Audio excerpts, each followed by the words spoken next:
Hello everyone, আসসালামু আলাইকুম। This is Mayapu. চলে আসছি আবারও নতুন একটা ব্লগ নিয়ে। আজকের ব্লগটা থাকছে আপনাদের পাবনায়। অনেকেই বলছেন পাবনার অনেক ভিডিও দিতে, তাই চলে আসলাম আবারও সেই পাবনার অ্যাডওয়েট কলেজ, যেটা সবার কাছেই অনেক বেশি। তো আমি পাবনা জেলার মেয়ে হলেও ওই অ্যাডওয়েট কলেজে আমার কখনো আসা হয়নি, এইবার ফার্স্ট। তো ভাবলাম যে আপনাদের সাথে শেয়ার করে ফেলি। অবশ্যই সম্পূর্ণ ভিডিও দেখবেন আর ভিডিওটা শেয়ার করে দিবেন। আর এই সুন্দরী কিউটের ডিব্বা মায়াপুর পেজটাকে ফলো দিয়ে তার সাথেই থাকুন। আর এখনো যারা এই ক্যাম্পাসের ভিতরটা যায় দেখেন নাই, আসলে আসবেন, একদিন দেখবেন, ঘুরে যাবেন।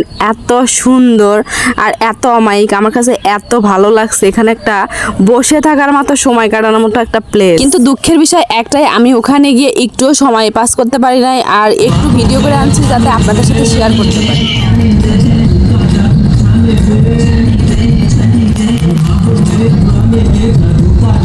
তো যেহেতু পহেলা বৈশাখের মেলা হবে, মানে অনুষ্ঠান হবে এখানে, এই কারণে এখানে জায়গাটা সাজাচ্ছে। তো এই জন্য আমি ভিডিওটা আজকে আপলোড দিয়ে দিচ্ছি। আপনারা যারা যারা আসবেন, আসতে পারেন এই অনুষ্ঠান। এখন যাব সেই পাবনার ভাইরাল জায়গা, মানে যে নামে সবাই চেনে, এক নামে চেনে পাবনাকে, যে পাবনায় নাকি মানসিক হাসপাতাল আছে। তো আজকে সেই মানসিক হাসপাতালে যাব এবং ওই এরিয়াটা আপনাদের সম্পূর্ণ ঘুরে দেখাবো, ভিতরে এবং বাইরে। তো পাবনার পাগলদের নিয়েও একটা ভিডিও আছে, সেটা দেখতে হলে অবশ্যই ভিডিওটা দেখে মায়াপুর পেজটা ফলো দিয়ে রাখতে হবে। পরবর্তী ভিডিও যদি আপলোড করে আপনি সাথে সাথে পেয়ে যাবেন। তো এইখানে যত ঈদের পরের দিন ছিল, এখানে ঘোড়ার গাড়ি বা আদার্স অনেক মানুষ ছিল।